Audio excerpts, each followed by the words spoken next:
Hello and welcome to Tips from a Roller. I am Patrick. I am the Senior Digital Marketing Manager at AdRoll, so I manage all the advertising. I'm here to help you choose the values that you should put in your UTM parameters. So the point of UTM parameters is optimizing your budgets for limitations like total budget you have, or making sure that what you're spending is producing a certain ROI.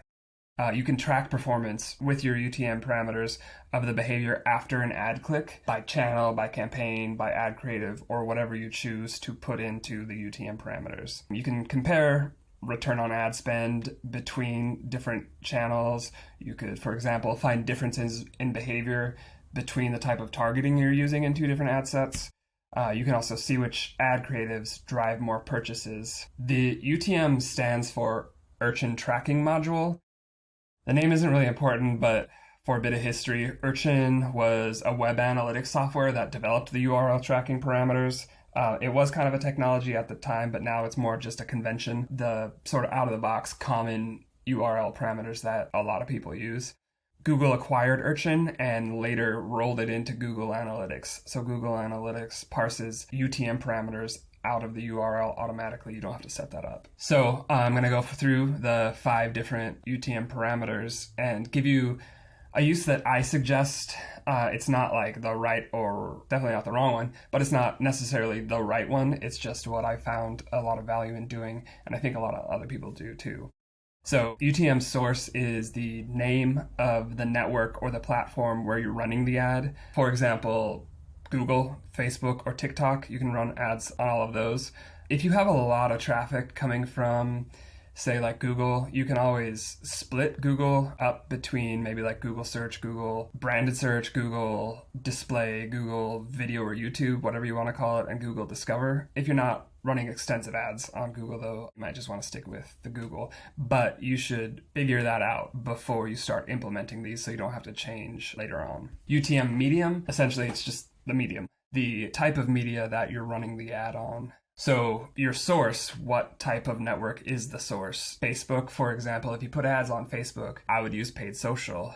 If you are just putting an organic post on Facebook, might use organic social. And there's a couple other examples here. Paid search or CPC works, and then sending an email, put email in it, and there's organic social as well.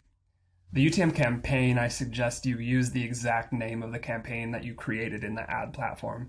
So there should be a one-to-one match between the ad campaign name and then the value of the UTM campaign in your URL. Alternately, you can choose to use the campaign ID. This is just so you can download a large set of data from your website or from your CRM and then match the behavior on your website or in your store directly to the spend from the ad platform. And that's sort of easy with campaign ID because you can't change the campaign ID, whereas you can change the campaign name, and then your data later on will be messy. So either campaign name or campaign ID. And make sure there just aren't any like spaces or special characters in your campaign name if you're using that, because that might screw up your URL query a bit. UTM term on search usually applies to keywords or search queries. The keyword is a form of targeting on search, so I recommend taking that idea of targeting and extending it to other ad networks to use for the UTM term. So like Facebook and display ads and a lot of other networks use the ad set or ad group to control targeting. So put that ad set name or ad set ID in the UTM term. And for UTM content, I like to put the ad ID in UTM content. Again, you can use either the name or the ID, but I like the ad ID because you might use the same ad creative in 2 different campaigns, and so name them the same thing. So you won't be able to tell the difference between an ad with a name from one campaign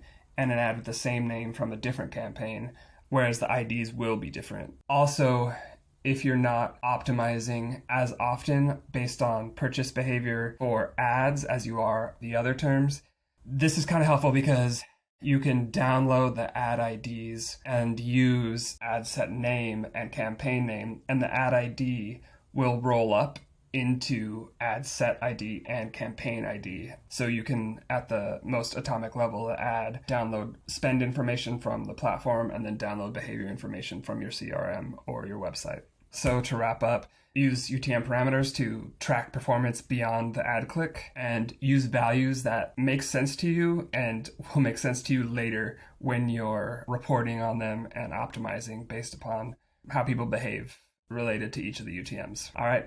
Thanks a lot for watching. Hopefully this helps you set up your UTMs.